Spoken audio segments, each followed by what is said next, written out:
What's up guys, Jordan here. If you're just starting calisthenics or want to know where the calisthenics journey begins, you must watch this video, as what I'm going to show you is crucial for your calisthenics journey. Doing the exercises that I'm going to show you today with perfect form is the exact foundation that you need to get started. At the end of the video, I'll give you a workout summary to follow. Everyone knows the basic push-up. It has a simple movement pattern that can be performed wherever you are. The push-up targets mainly the chest, triceps and anterior deltoids, which is the muscle in front of your shoulders. You can place your hands in a diamond shape, in a normal hand width if you're just starting to do push-ups, and the wide hand placement. Keep your shoulders over your wrists. Protract your scapula by separating your shoulder blades. Depress your shoulders by bringing them down. Posterior pelvic tilt by engaging your glutes and abs. Make sure your body forms a straight line before your descent. Externally rotate your shoulders by turning your biceps a little bit forward. When you lower down, you want to start retracting your scapula by starting to bring your shoulder blades together, while keeping your elbows on top of your wrist. When you're at the bottom, you want to form the shape of a plane with your body. And then push yourself back to the original position of the push-up. Make sure that you keep your body in a single line throughout the movement.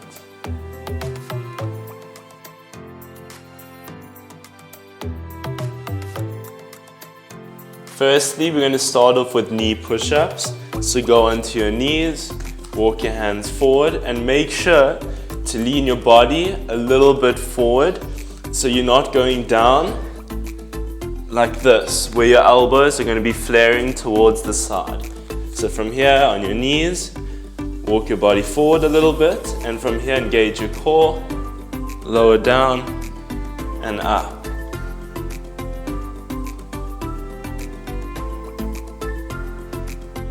Next, go find an elevated surface in your house. Obviously, the lower the elevated surface is, the harder the exercise will be.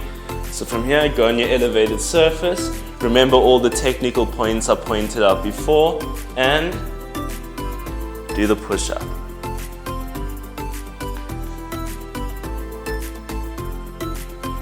Once you can comfortably do elevated push-ups, you can now start working on the negative. So go into a push-up position, and from here, lower, go on your knees, push yourself back up, and repeat for reps.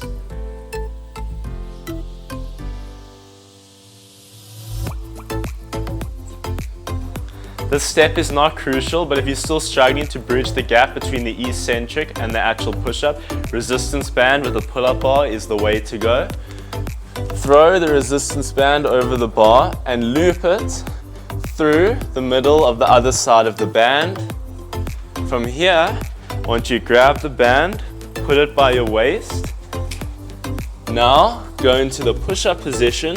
And this is going to take away some of your body weight to make the push-up easier.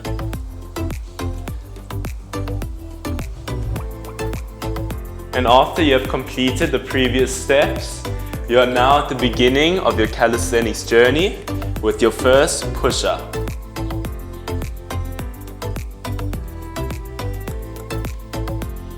Once you can complete 20 plus push-ups, the real fun begins, with different variations of push-ups, like clapping push-ups,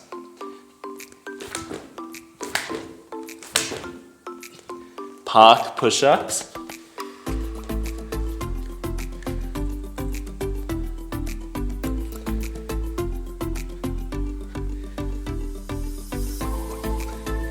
and even archer push-ups.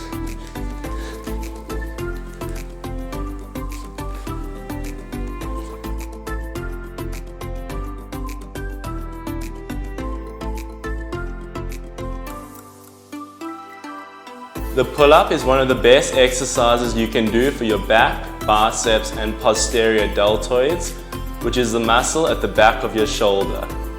Pull-ups are convenient because all you need to do is find a safe place to hang from. One of the pull-ups' many benefits is improving your grip strength.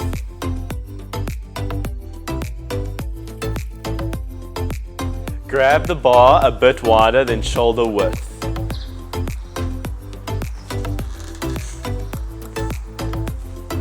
Have a tight overgrip with your hands, unlike this. Now shoulder depression by bringing your shoulders down.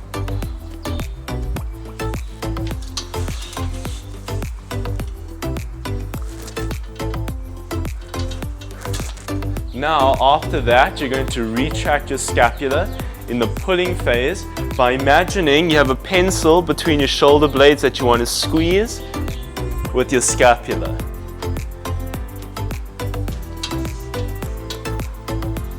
So it's depression and retract. Depression and retract. If you want to gain strength and muscle in the posterior chain, do the arch back pull-up. So grab the bar, and from here you're going to depress your shoulders and extend your spine. If you want to learn skills such as the muscle up,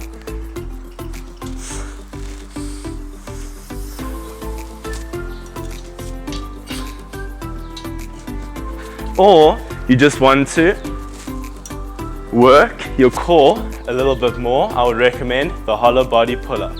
So, grab the bar, and from here, squeeze your abs and glutes into a hollow body position and pull. Pull. First step is the Australian pull-up. So get yourself some rings or a low bar, and from here, make sure to engage your core and pull. Once you can do Australian pull-ups, you can lower the rings or get a lower bar to make the exercise harder.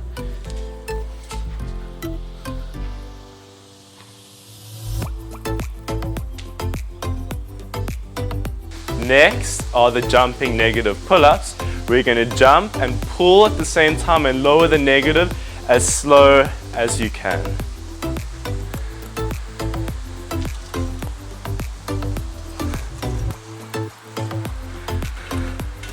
Let's do one more.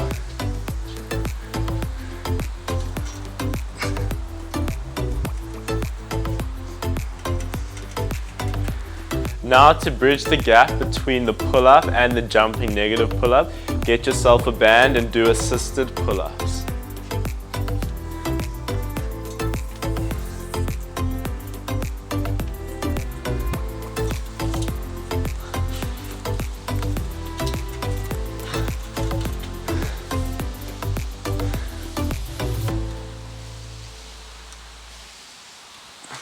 And then you can finally do the pull-up.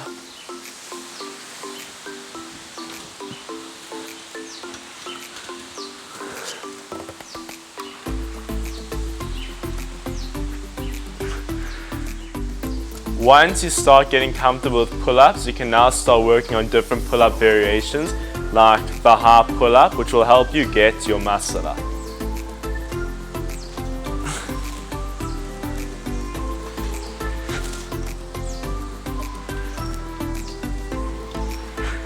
Next pull-up variation is the archer pull-up, where you work each side of your body individually.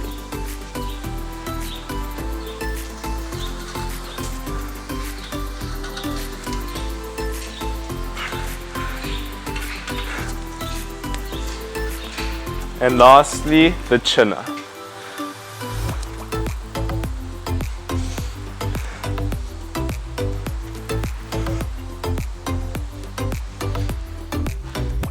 Dips are an upper body compound push exercise that mainly targets the chest, triceps, and anterior deltoids. It It is crucial that you perform the dip with good form to avoid injuries. Get on the dip bar. From here, I want you to depress your shoulders by moving them away from your ears. Fully extend your arms by keeping them straight and slightly externally rotate your shoulders. Make sure to keep your body in a straight line at the top position. When you lower yourself in the dip, just like a push-up, you're going to retract your scapula.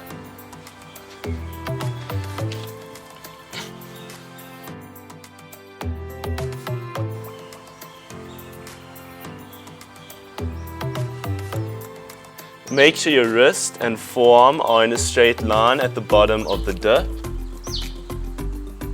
You can either go 90 degrees or greater than 90 degrees depending on your shoulder extension mobility. Go find an elevated object. From here, put your hands on it, walk your feet forward, and now we're going to do bench dips. This is the first progression for the dip.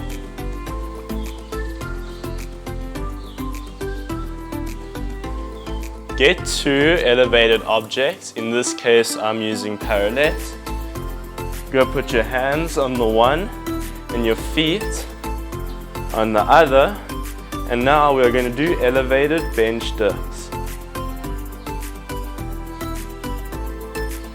Now jump negative dips, where you're going to jump and push up, and from here you're going to do the negatives slowly and get off the dip bar and repeat.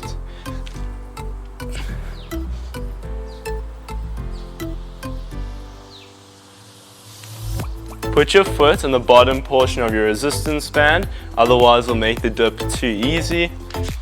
And go to the top of the dip, and from here do a few repetitions.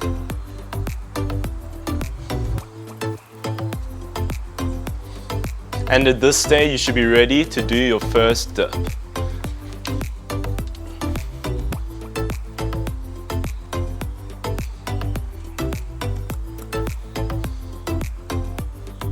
Once you can do 15 plus dips, you're now ready to try new variations like the straight bar dip.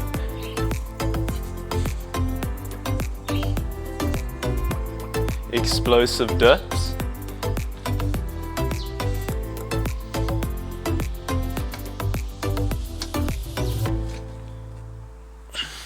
Lastly, ring dips.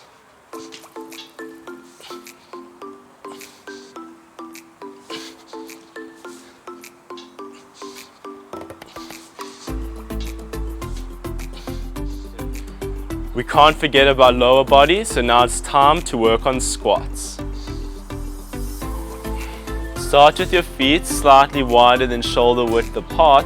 You can either do the squats with your feet pointing a little bit outwards, or you can do it with your feet pointing in front of you. Depends what feels comfortable for you.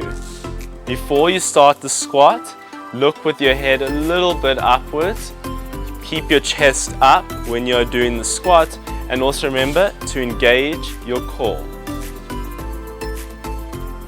When you're doing the squat, you want to keep your knees in line with your toes. Unlike this, so if you're in the squat, you wouldn't want your knees to collapse in, and you wouldn't want your knees to go out either. You want to keep them directly in line with the direction your toes are pointing. If your feet are slightly outwards, then they're going to go in the direction of your toes. But if you're like me, with your feet directly in front of you, you're going to make sure your knees keep the straight line. When you're at the bottom of your squat, you want your torso to be parallel with your tibia.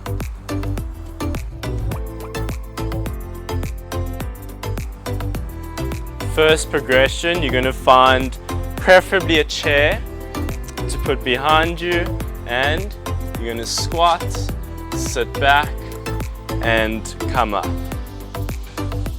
Squat, come up. Next progression is the 90-degree squat, where you're going to go down, stop at 90 degrees, and push back up.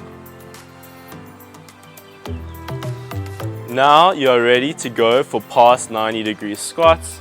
So go in the squat, past 90 degrees, and push back up. Remember to keep all the technical points I pointed out earlier.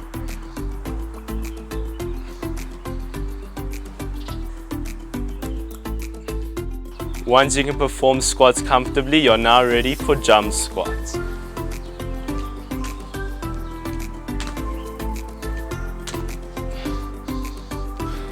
And then you're ready for pistol squats.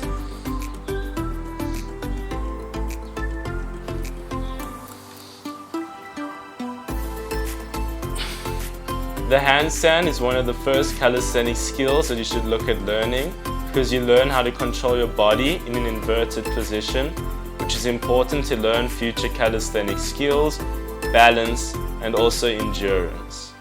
Place your hands shoulder width apart and make sure your fingers are apart.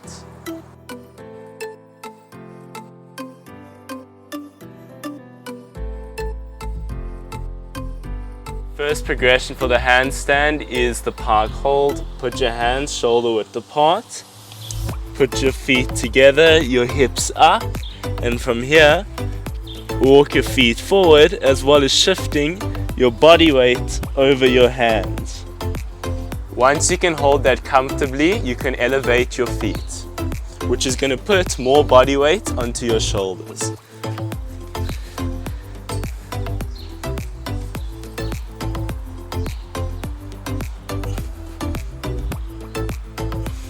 Once you can do that, I want you to feel how it is to balance on your hands for the first time.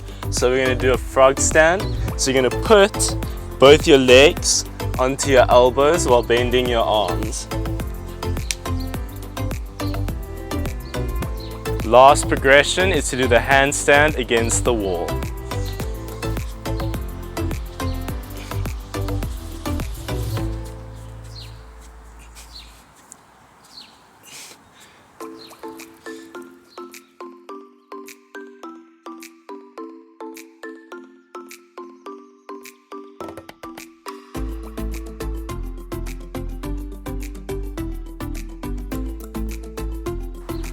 Thanks guys for watching my video. If this video was helpful, hit the like button, subscribe, turn on post notifications, and comment down below what you thought of this video.